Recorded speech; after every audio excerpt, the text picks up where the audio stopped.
सास बनी डंडे वाली भूत। शिखा की नई नई शादी हुई थी।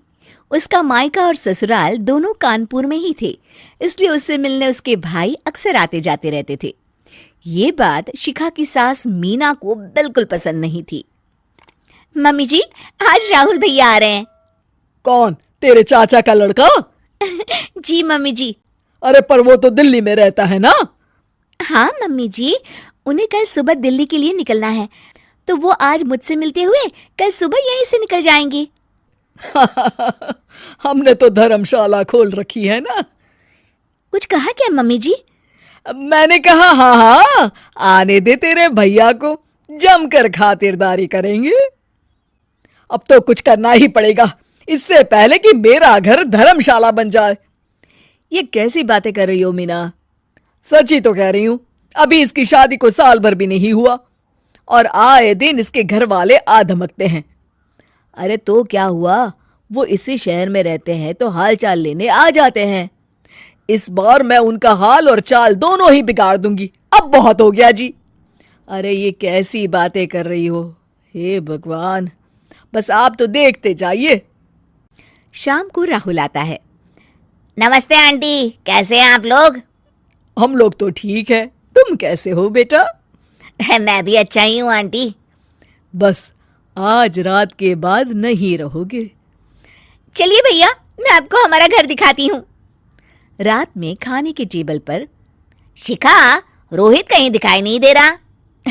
जी भैया, वो ऑफिस के काम से बाहर गए हैं, कल शाम तक आएंगे। अच्छा अच्छा। बेटा, क्या तुम भूत प्रेत में मानते हो? नहीं नहीं आंटी जी, पर अचानक आपको ये ख्याल कहाँ से आ गया?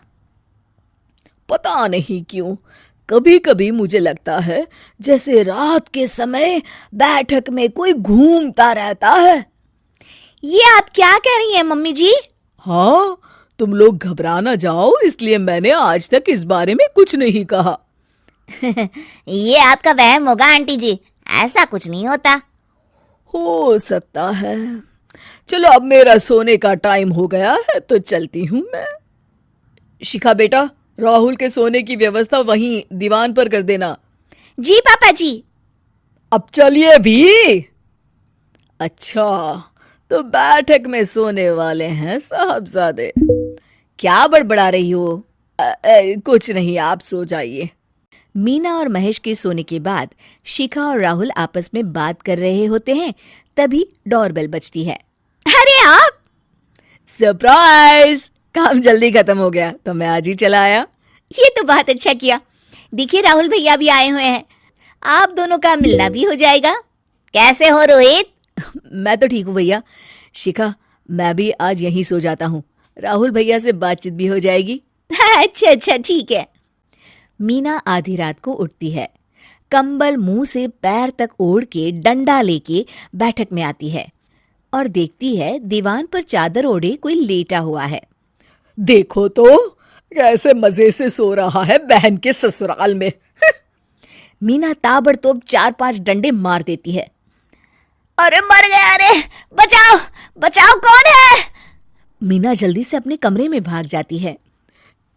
हे भगवान, ये मैंने क्या किया? ये रोहित कहाँ से आ गया? लगता है ये नालायक राहुल मेहमानों वाले कमरे में सो गया होगा। आज तो इसकी खैर नहीं। उधर बैठक में, अरे क्या हुआ रोहित? मैं बाथरूम में था, तुम्हारे चिल्लाने की आवाज सुनी। पता है भैया, मैं सो रहा था, अचानक से कोई आकर मुझे डंडे मारने लगा। ये क्या कह रहे हो? लगता है तुम भी आंटी की तरह भूत प्रेत में मानते हो। नहीं नहीं भैया, सच में कोई आया था। मैं तो जा रहा हूँ मेहमानों वाले कमरे में सोने के लिए। इस समय अपने रूम में जाऊंगा तो शिखा की नींद खराब हो जाएगी। ठीक है भाई, जाओ तुम, जहां तुम्हारा भूत डंडा लेके ना आ सके। थोड़ी देर बाद मीना कंबल ओढ़ के डंडा लेकर मेहमानों वाले कमरे में पहुंच जाती है। वो बिस्तर पर सोए रोहित को फिर डंडों से मारने लगती है। अरे मर गया, अरे मर गया। तू भूत प्रेत में नहीं मानता ना? ये ले, अब डंडे खा। है? ये तो माँ की आवाज है। रोहित कंबल खींच देता है। बेटा तू! अरे ये क्या कर रही हो माँ? मार मार के मेरा भरता बना दिया आपने। हाय, माफ कर दे मेरे लाल, मैंने तो तुझे ही मार मार के लाल कर दिया। मैं तो उस राहुल के बच्चे को सबक सिखाना चाहती थी। राहुल भैया को? हाँ बेटा, मुझे लगा अगर उसे डंडे मारूंगी तो शिखा के मायके वाले यहाँ आना छोड़ देंगे। हे भगवान, माँ ये घर शिखा का भी है, उसके घर वाले जब चाहे आ सकते हैं। हाँ बेटा, आज मुझे भगवान का इशारा समझ में आ गया। मैं कितना गलत करने चली थी और अपने ही बेटे को चोट पहुंचा दी। अब चुपचाप जाके सो जाओ माँ, और किसी को कुछ बताने की जरूरत भी नहीं है। शिक्षा दूसरों का बुरा चाहने वालों के साथ भी बुरा ही होता है।